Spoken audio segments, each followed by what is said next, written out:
E aí, pessoas, professor André Valente, vamos para mais um vídeo no nosso canal e o assunto de hoje é a linguagem e a língua. Então roda a vinheta, bora pro nosso vídeo.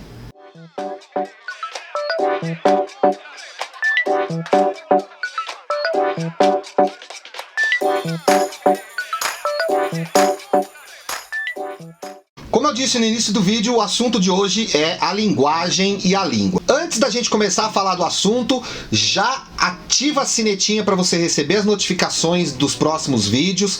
Já, se você ainda não é assinante aqui do nosso canal, assine nosso canal, dá essa força pra gente. E vamos lá para o nosso vídeo. E para começar, a gente vai diferenciar essas duas palavras. Bom, o que é a linguagem? A linguagem é uma capacidade cognitiva que só nós, seres humanos, temos de atribuir sentido às coisas ao nosso redor. Então, como é que funciona isso?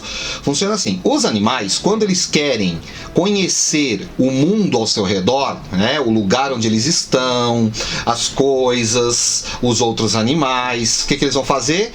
Eles olham, eles ouvem, eles cheiram, eles saboreiam, eles tocam. Então eles usam os seus 5 sentidos e usam também o seu instinto. Então eles sabem que eles precisam comer e eles sabem como achar comida. Eles sabem que eles precisam se proteger do frio, do calor e dos outros animais. Eles sabem como fazer isso.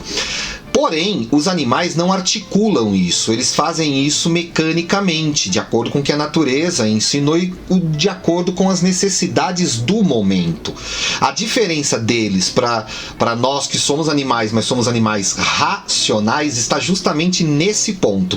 Nós, seres humanos, além de nós olharmos, cheirarmos, saborearmos, ouvirmos e tocarmos, nós ainda atribuirmos sentido. A nossa mente se desenvolveu e ela tem essa capacidade. Então nós olhamos para a água e damos um sentido à água. A água simboliza coisas para nós.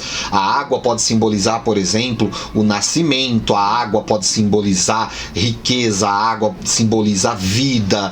Ela pode ter inúmeros sentidos aí, né? Nós olhamos para o fogo e o fogo pode significar força. O fogo pode significar perigo. O fogo pode significar transformação. Pode significar luz, calor. Então nós atribuímos sentido, além de darmos nomes às coisas. E nós também somos capazes de pensar sobre o nosso próprio pensamento, que é o que se chama reflexão. Então nós temos a capacidade de refletir. Então essa é a grande diferença entre nós e os animais. E aí a nossa mente consegue então transformar as coisas ao nosso redor em signos. O que são signos nesse sentido aqui? Não são signos do zodíaco, embora os signos do zodíaco também sejam signos. Signo é exatamente esse elemento da linguagem que nós usamos para atribuir sentido às coisas. Então vamos pegar um exemplo aqui. Se eu disser para você a palavra árvore, se eu disser a palavra árvore, provavelmente você vai ter uma ideia de árvore. Existe uma ideia de árvore, existe uma imagem de árvore, existe um sentimento sobre árvores, existe algum sentido na palavra árvore. Então existe aí um conceito. Esse conceito é o que nós chamamos de significado. E esse conceito, ele aparece na nossa mente a partir do momento em que nós produzimos esse conjunto de sons que em português é árvore, mas em outras línguas pode ser outro conjunto de sons que vai dar nome ao mesmo conceito. Esse conjunto de sons que também se transforma em símbolos na escrita é o significante. Então o signo, ele é formado dessas duas partes, uma parte material concreta, que é sonora e visual, que é o significante, e uma parte abstrata, um conceito, uma ideia, que é o significado.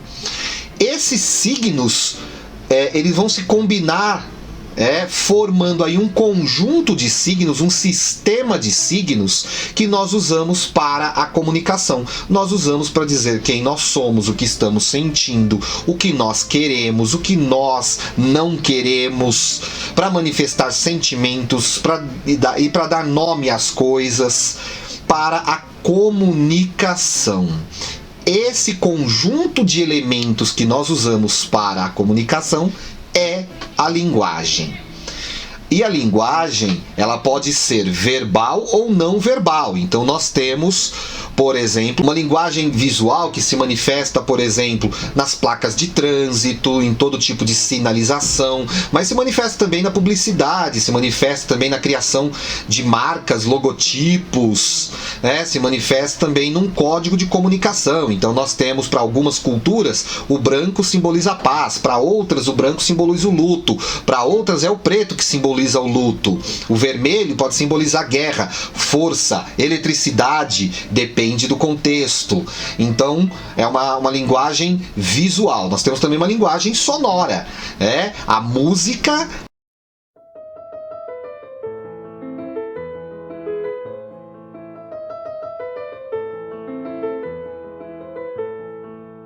é o maior exemplo aí da linguagem sonora, mas nós também temos uma linguagem sonora que não é tão articulada assim, que nós usamos no nosso dia a dia, né? Quando nós fazemos para alguém, muitas vezes eu fiz um gesto junto, né? Então tem uma coisa visual, corporal, porém, mesmo que nós não vejamos alguém fazendo isso, quando a gente está no meio de um grupo de pessoas e a gente escuta esse som, a gente sabe que alguém está pedindo silêncio.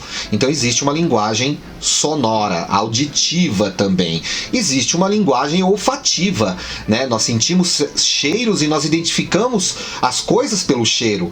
Então muitas vezes nós só sentimos o cheiro e já identificamos, olha, é isso, é aquilo, enfim, muitas vezes nós associamos cheiros também a sabores. Então existe uma linguagem também, né, gustativa, né, uma linguagem dos sabores.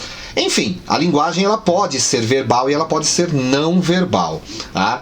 Quando a linguagem é verbal, tá, ela vai se manifestar através das palavras, dos signos verbais, né? Então são sonoros e visuais, e também significativos, semânticos. E aí, como que essa linguagem se manifesta, se materializa? Porque a linguagem, ela tá na nossa mente, né?